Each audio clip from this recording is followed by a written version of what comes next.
Salut tout le monde. La conférence que vous allez voir aujourd'hui est une rediffusion d'une conférence que j'ai donnée sur le Discord de l'association Paléosphère. Cette dernière va parler des Lagerstätten d'Allemagne du Sud, dépôts parmi lesquels on va trouver le fameux genre Archaeopteryx. Cette conférence est assez calme et posée, on se retrouve à la fin. Donc on va commencer cette mini-conférence sur les Lagerstätten du Jurassique supérieur d'Allemagne, et pas que. Donc c'est une mini-conférence qui devrait durer à peu près une trentaine de minutes maximum, au cours de laquelle on va voir justement ce que sont les Lagerstätten d'Allemagne, et du coup pas que. Donc on va commencer avec un petit rappel, et ce petit rappel ça va être ce qu'est un Lagerstätte. Au singulier c'est Lagerstätte et au pluriel Lagerstätten. Lagerstätte ça veut tout simplement dire zone d'entreposage, ou dépôt en allemand. Et en paléontologie cela correspond à un site fossilifère à préservation exceptionnelle. Des Lagerstätten, il y en a partout autour du globe. Le spécimen que je vous montre juste à côté provient lui du Pérou et de la fin du Miocène. C'est l'espèce Cosmopolitodus astalis. Et pour la petite histoire, le genre Cosmopolitodus est assez imbriqué avec le genre Carcharodon. Beaucoup d'espèces décrites comme Cosmopolitodus, finalement, ont tendance des fois à se retrouver chez Carcharodon. Carcharodon qui comprend une espèce actuellement, Carcharodon carcharias, qui est le grand requin blanc. Donc les Lagerstätten, on en a deux types, les concentrates et les conservates. Dans les concentrates, c'est là où on va avoir une importante concentration de fossiles dans des horizons très condensés. Donc c'est vraiment très intéressant pour avoir une bonne idée de la diversité de nos organismes. Et on a ce que l'on appelle les conservates, les Lagerstätten. Donc le fossile que je vous ai mis à droite, du coup, est issu d'un conservate Lagerstätten. Pourquoi il s'agit d'un conservate Lagerstätten? Eh bien tout simplement car il s'agit d'un poisson cartilagineux, et les poissons cartilagineux, eux, eh bien comme leur nom l'indique, ont un squelette fait de cartilage, et ça se fossilise très très mal. Et ça ne se fossilise pas du tout hors conditions exceptionnelles. Et on peut le voir sur ce fossile, la colonne vertébrale est préservée, la mâchoire inférieure aussi, et on peut voir également le contenu stomacal de l'animal. Chose que d'habitude on ne verrait jamais dans le registre fossile. Pour vous redonner le contexte global, nous sommes au Jurassique supérieur, on a déjà commencé à ouvrir l'Atlantique central, on prépare l'ouverture de l'Atlantique nord par un système de rifting qui va se mettre en place vraiment à la fin du Jurassique supérieur. À 160 millions d'années, pas encore, mais à 150 millions d'années, le système de rift est déjà bien mis en place, on commence vraiment à approfondir la mer. Et pour l'Atlantique Sud, eh ben, c'est pas encore ouvert, même si on voit qu'on commence à droite à gauche à dispatcher la fin de la Gondwana. L'Australie a tendance à se barrer de l'Afrique, de l'Inde et compagnie. Et de l'Antarctique, voilà, c'est le morceau que j'oubliais. Quand on regarde l'Europe, eh bien, ça n'a pas du tout la même tête que maintenant. L'Europe correspondait à une sorte de grande mer épicontinentale, donc c'est une mer peu profonde, qui en plus était chaude. En plein milieu de cette mer chaude, on va trouver pas mal d'îlots et des terres émergées, ainsi que quelques massifs à droite à gauche. Ces massifs, par exemple, vous avez le massif armoricain, vous avez le massif central, car ce sont des massifs qui correspondent à des orogénèses passées, et ce sont donc des grandes zones assez épaisses et très dures à éroder et qui vont souvent être émergées. C'est pour ça également que si vous regardez le bouclier scandinave, il est absolument pas sous les eaux car c'est très épais et donc ça restera toujours émergé. Pour vous donner un peu un analogue de à quoi correspondait l'Europe pendant cette période-là, imaginez-vous les Bahamas, et bien c'était ça que l'on avait en Europe, une grande mer chaude et peu profonde. Et ce que vous voyez un peu en bleu foncé entouré de noir, ce sont justement ces systèmes un peu de rifts et de sillons assez profonds. Et vous pouvez voir qu'une partie de cela vont justement permettre l'ouverture de l'Atlantique. Ce qui va nous intéresser ici, c'est l'Allemagne, et plus précisément l'Allemagne du Sud. Et on voit bien que l'Allemagne est un peu coupée en deux, par un massif émergé, tandis qu'au sud, on va être vraiment dans un milieu marin. Et c'est là que ça va être justement intéressant, c'est que l'on a plusieurs localités dans le sud de l'Allemagne qui est sous les eaux et qui vont correspondre à des Lagerstätten. Donc ces Lagerstätten, ils vont être pas tous semblables entre eux, et c'est ça justement qui est également intéressant, c'est qu'ils sont plus ou moins proches de ce massif. et qui dit plus ou moins proche de ce massif et plus ou moins proche de la mer Tethys, eh bien cela va tout simplement nous donner des bathymétries différentes, donc des profondeurs de sites différentes. C'est le cas pour Solnhofen, qui est un des points les plus proches du massif rhénan, et que l'on peut le voir à côté, dans les 4 points groupés à l'est de l'Allemagne, c'est celui qui est le plus à gauche. Tandis que le point le plus bas à gauche de l'Allemagne, c'est Nunsplingen qui, elle, va se retrouver bien plus proche de la Tethys et qui va correspondre à un milieu offshore, donc un milieu assez profond. Tout du moins bien plus profond que Solnhofen, qui va correspondre plutôt à un lagon. Je vous ai mis également sur la carte Serein et Canjouet, qui sont 2 localités françaises, qui sont également des Lagerstädt du Jurassique supérieur. C'est pour cela que je vous dis qu'on va parler de l'Allemagne, mais pas que, car on va voir également ces 2 sites-là. Si l'on zoome sur les 4 localités que l'on a ici, c'est ce que l'on appelle Solnhofen-Plattenkalk. Cette zone-là, c'est tout simplement une sorte d'immense lagon que l'on avait au cours du Jurassique supérieur. Souvent, on vous dit que tel ou tel spécimen vient de Solnhofen. C'est souvent un abus de langage, parce que ça vient souvent de Solnhofen-Plattenkalk, qui correspond à l'ensemble du bassin de Solnhofen, et pas forcément de la localité Solnhofen. Il peut venir de Riedenburg, il peut venir d'Eichstätt, il peut venir d'ailleurs, de Brunn. Ce n'est pas forcément Solnhofen. Je préférais éclaircir tout de suite ce point-là. Donc de ce que l'on peut voir sur la légende, eh bien, c'est que cette grande zone-là, qui est un lagon protégé. On va avoir ce qu'on appelle les BD de limestone. C'est ce que les Allemands appellent le Plattenkalk. C'est tout simplement des plaques calcaires, donc du calcaire très lamellé, qui est donc la partie assez peu profonde du lagon. Et dans les parties plus profondes, on va avoir ce qu'on appelle ces récifs microbiens et spongieux. Et cette partie microbienne, c'est celle-là qui va être extrêmement importante pour la suite. Car ce sont ces voiles microbiens qui vont se mettre en place et qui vont préserver nos fossiles. Vu que l'on est dans un lagon protégé, on a des conditions qui sont favorables à l'apparition de ces voiles microbiens. Le lagon protégé, ça veut dire tout simplement qu'il y a très peu de courant, il y a très peu de vagues, donc nos eaux sont plutôt stratifiées. Et qui dit eau stratifiée dit des eaux, les eaux les plus basses, de la couche la plus basse, elles vont être anoxiques. Cela signifie tout simplement qu'elles vont être sans oxygène. Et ça, c'est très important, car cela va permettre justement ces organismes qui ont des systèmes de respiration, qui n'ont justement pas de respiration mais un système de vie anoxique, de pouvoir se mettre en place comme les voiles microbiens. Ces conditions anoxiques vont également permettre la préservation du spécimen, car l'organisme va mourir, tomber au fond de l'eau, et vu que nous sommes dans des eaux anoxiques, il n'y a déjà pas d'organismes qui vont venir pour boulotter l'animal tout simplement, ce qui va permettre sa préservation. Et on va également avoir un enfouissement plutôt rapide, avec une série de voiles microbiens qui, eux, vont napper les fossiles et permettre leur conservation. On a également des récifs coralliens, c'est pour vous dire à quel point on était dans une zone assez peu profonde et chaude à l'époque. Donc Solnhofen et à peu près toutes les carrières de la région vont ressembler à ça. Ça paye pas de mine au premier abord, mais c'est extrêmement riche en fossiles. Ces Plattenkalk, ça ressemble tout simplement à ça, ce sont vraiment des plaques de calcaire très très fines. Ça paye non plus pas de mine comme ça au premier abord, et pourtant, il y a énormément de fossiles. Solnhofen et toutes les localités de ce bassin sont divisées en gros en 2 formations. Une formation marine et une formation qui va correspondre à des fossiles émergés. Dans la partie marine, on va trouver notamment des poissons et beaucoup de chondritiens, comme Hibodus phrasi. Le genre Hibodus, je l'ai mis entre guillemets, car Hibodus a tendance à être un fourre-tout phylogénétique.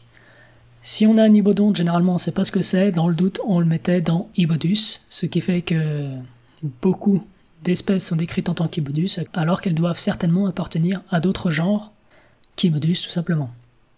Et dans la partie émergée, on va retrouver des fossiles comme le fameux Archaeopteryx, qui est le fossile le plus connu de ce bassin d'Allemagne du Sud. Pour vous donner d'autres exemples de fossiles que l'on va retrouver à Solnhofen, mais vraiment Solnhofen, on a donc Hibodus phrasi, on a Pseudorina. Pseudorina, c'est le genre d'ange des mers du Jurassique supérieur. Ce spécimen, c'est pas le plus beau, c'est pas le mieux conservé, mais je vous montrerai tout à l'heure un autre spécimen de Pseudorhina qui est totalement conservé, qui est juste magnifique, et qui vient également d'Allemagne du Sud, mais pas de Solnhofen. On a également des poissons osseux, avec ici Ophiopsiella et Leptolepides. Et on peut voir ici que l'on a toutes les gammes de taille, on va dire, de poissons. Ibodus, il doit faire entre 60 cm et 1 mètre, alors que quand on voit Leptolepides, il fait juste quelques centimètres de long. Donc on a une gamme assez large en termes de taille d'individu et de type d'individu. J'aimerais faire un petit point sur ce spécimen-là qui vient aussi de Solnhofen. Ce spécimen, qui est Asteraconthus ornathissimus, a été décrit initialement également comme un Ibodus, pour vous dire à quel point ce genre a vraiment fourre-tout. Et ce spécimen est juste magnifique et totalement préservé. Il doit faire à peu près 2 mètres de long, il me semble, donc c'est vraiment un beau spécimen, et tout est préservé dessus. On sait que c'est une femelle, car il n'y a pas d'épines céphaliques, car les mâles de Hypodonte ont tendance à avoir des épines céphaliques sur le crâne.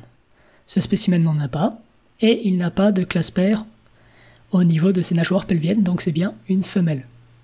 Et il est juste magnifique, on a l'ensemble de la dentition en place, on a les épines qui précèdent les nageoires dorsales, on a le spécimen complet de la queue jusqu'à la tête, et il est magnifique. Et ce spécimen appartient à une collection privée, et il a été vendu, il me semble, pour la modique somme de 150 000 €, et est exposé actuellement au Wyoming Center aux États-Unis.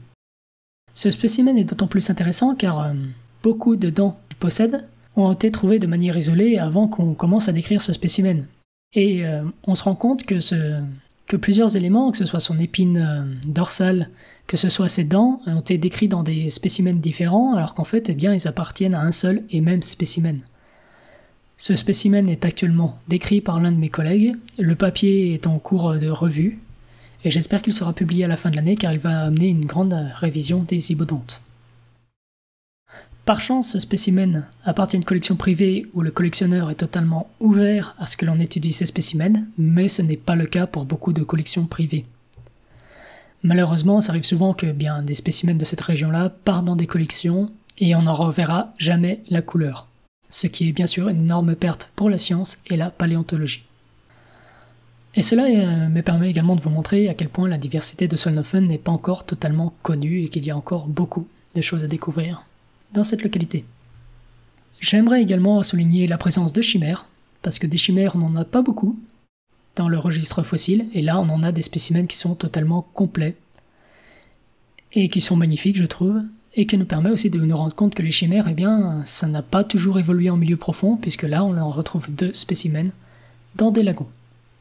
Pour la partie émergée, eh bien, hormis Archaeopteryx, on va également trouver du ptérosaure avec Scaphognathus, qui est magnifiquement préservé. Les fossiles que je vais vous montrer n'est bien sûr pas une liste exhaustive, il y en a tellement que je ne peux tout simplement pas tout vous montrer. Mais une autre partie de la diversité de Solnhofen que les gens ont tendance à oublier et qui pourtant est extrêmement importante, c'est la diversité des invertébrés. Comme on peut le voir ici, on a en bas un crustacé, on a une limule à droite, et on a ce qui me semble être une ophiure. Donc ça appartient au groupe des échinodermes, comme les oursins, qui est Scapocoma. Et ça, c'est juste une infime partie des invertébrés que l'on peut retrouver à Solnhofen, et que l'on va retrouver également dans tout ce bassin.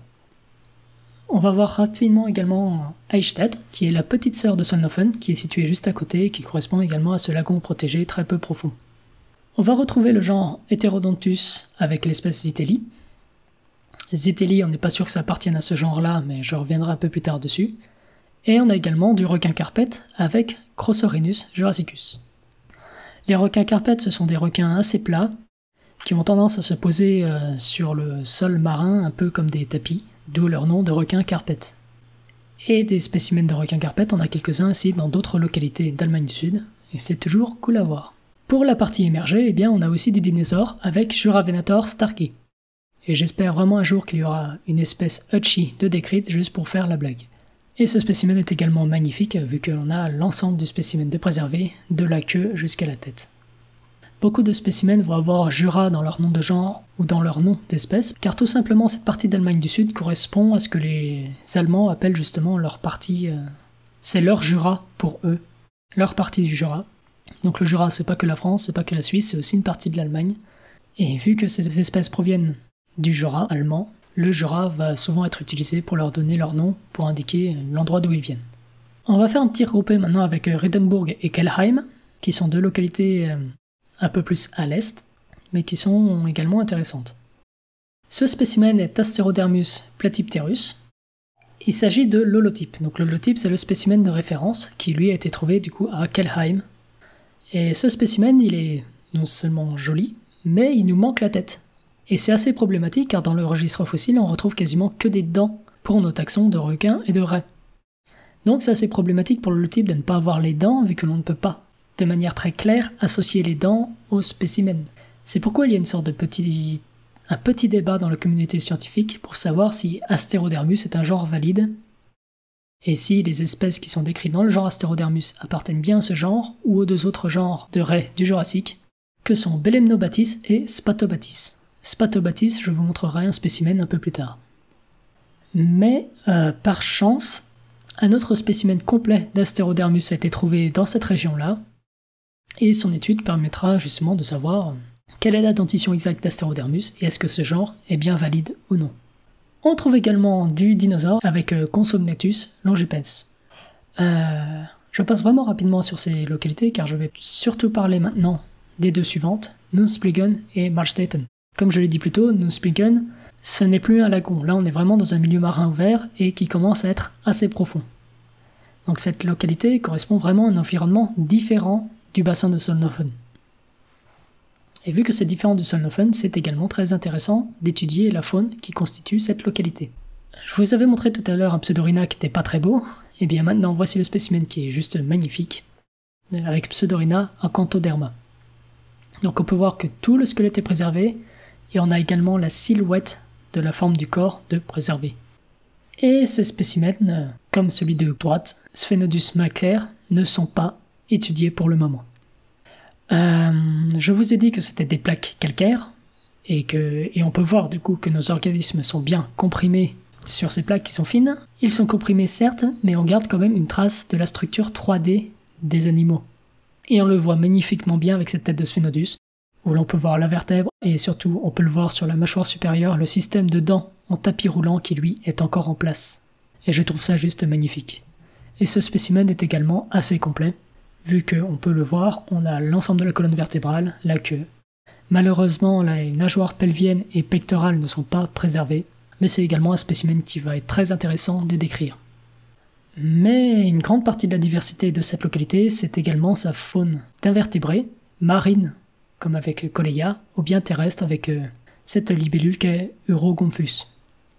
Et ce que je n'ai pas montré juste là, c'est que, jusqu'ici, pardon, c'est que l'on a énormément de plantes également qui sont retrouvées dans ces dépôts. Vu que ce soit à Solnhofen ou que ce soit ici, on est généralement dans des milieux plus ou moins profonds, mais on a également pas mal de terres émergées à droite à gauche, ce qui fait que l'on a une végétation assez luxuriante qui s'était mise en place et que l'on retrouve beaucoup de végétaux dans des milieux assez profonds, ou peu profonds. Ce qui est toujours intéressant de reconstruire non seulement la faune, mais également la flore passée. La majorité des spécimens de Nunsplingen ne sont pas encore étudiés et vont l'être dans la décennie qui arrive là. La seconde localité qui est juste à côté, c'est Malstetten. Je peux rien vous montrer pour l'instant, mais on va légèrement changer de registre vu que l'on ne va pas être dans ces plateaux de calque, mais on va être dans une marne. Une marne, c'est une roche qui est composée d'un mélange entre du calcaire et de l'argile. Ce qui fait que c'est une roche assez tendre et qui va s'éroder assez facilement. Dans cette localité, on n'a retrouvé aucun spécimen complet, pas d'éléments squelettiques, mais on a retrouvé des centaines de dents et de denticules dermiques de requins et de raies. Cette localité a été découverte en 1995 et est uniquement dédiée à la recherche, ce qui est un point assez cool. Et ces dents, qui ne sont pas étudiées, une toute petite partie l'a été, qui appartiennent... Ce sont vraiment les dents d'un ordre spécial auquel appartient un Sphenodus que je vous montre ici. Mais cet ensemble de dents est très intéressant, car une partie est connue, on connaît les organismes qui composent cette faune, mais la grande majorité ne sont tout simplement pas connus pour le moment, et sont tout simplement des organismes qui vont être décrits d'ici peu et qui vont compléter notre savoir.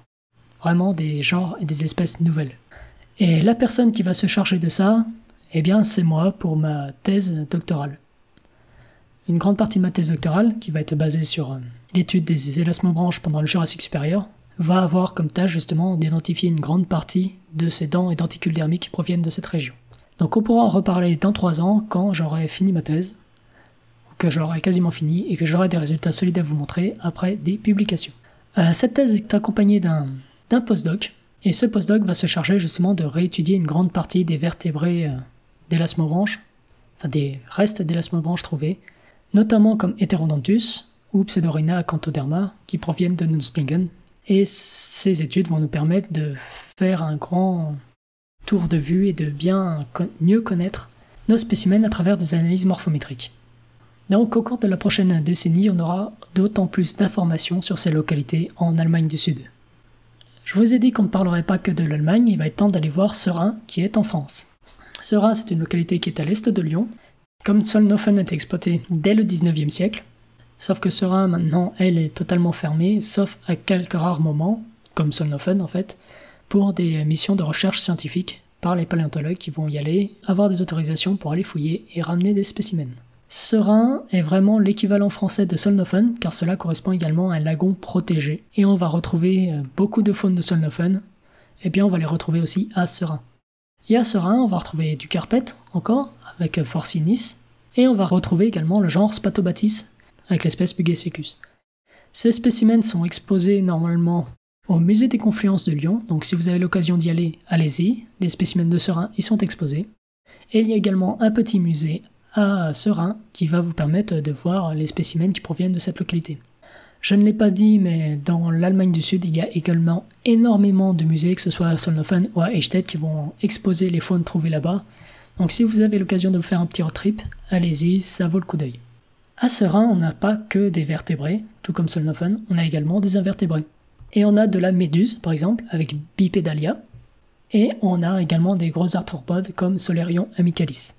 Je ne l'ai pas dit pour Eichstätt et Solnhofen, pour le bassin globalement, mais on a également des méduses qui sont conservées là-bas et qui sont également étudiées. Donc c'est vous dire à quel point ces sites sont vraiment des sites de préservation exceptionnels, vraiment des organismes totalement composés de tissus mous comme les méduses peuvent être préservés dans le registre fossile. Pour Conjouet, je vous mets ici la liste, enfin un inventaire de l'ensemble des taxons qui ont été trouvés par groupe dans le site de Conjouet. Conjouet, c'est une localité qui est en région PACA, et qui correspond à une zone militaire, un camp d'entraînement militaire.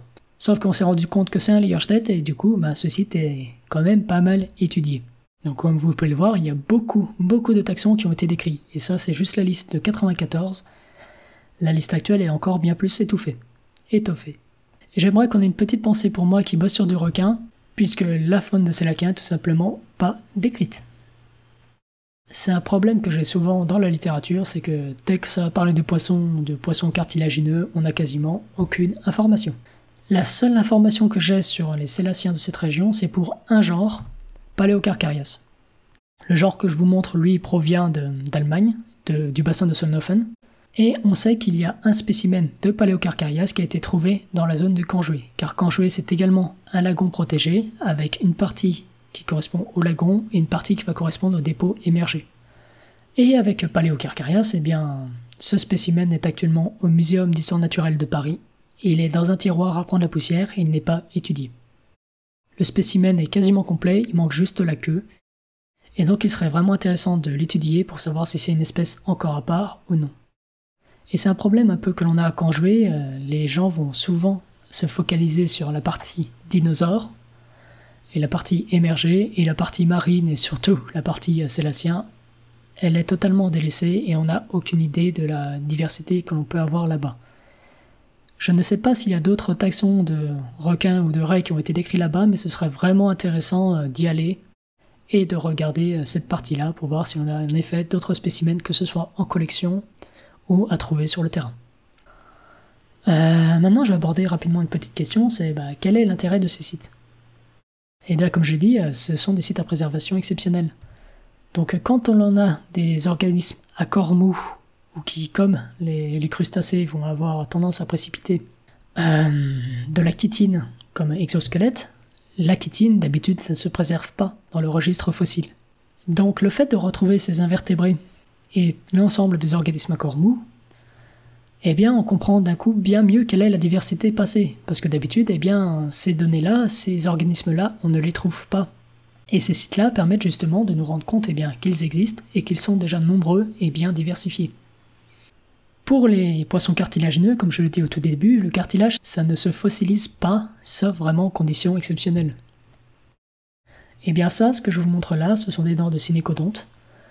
C'est un ordre de requins du Jurassique et du Crétacé.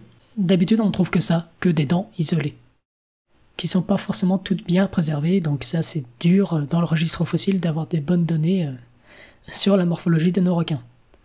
Donc vous comprenez vite l'intérêt lorsque l'on va trouver des spécimens comme celui-là.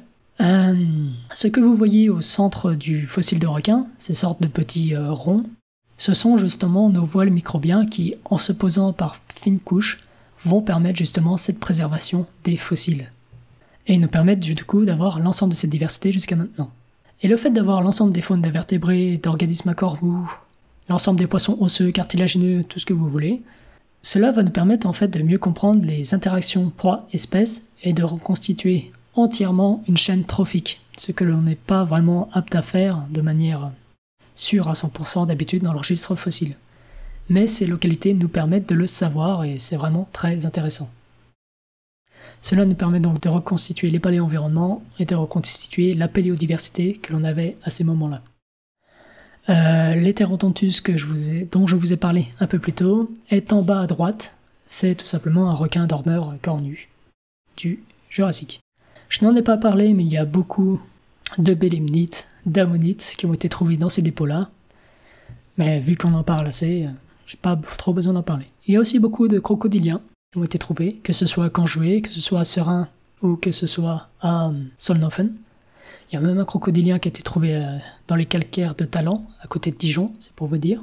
Donc on avait vraiment une forte diversité à ce moment-là, et l'étude de ces sites nous permet du coup de mieux comprendre cette diversité passée. Je vous mets ici l'ensemble des sources que j'ai utilisées, qu'il s'agisse des articles scientifiques, qui tiennent sur 2 pages. Si vous voulez, je peux vous les mettre dans la description. Et si vous voulez un article ou 2 en particulier, je pense notamment au bouquin de Selden et Hunt, qui lui va retracer l'ensemble des Lagerstätten, du Cambrien jusqu'à maintenant, quasiment. C'est un livre qui est vraiment intéressant et bien illustré. Et je vous mets également les sources des sites que j'ai utilisés pour choper quelques images et quelques illustrations. Donc voilà, comme ça on finit à la page 42, qui est la réponse. J'espère que la vidéo vous a plu. Si vous avez des questions, que ce soit sur les localités, les spécimens que l'on peut trouver, ou d'autres questions diverses et variées, n'hésitez pas à les poser dans la zone commentaire, j'essaierai d'y répondre au mieux. On se retrouve bientôt pour de nouvelles vidéos sur la chaîne, c'était Paléostyle, à une prochaine, et portez-vous bien. Ciao!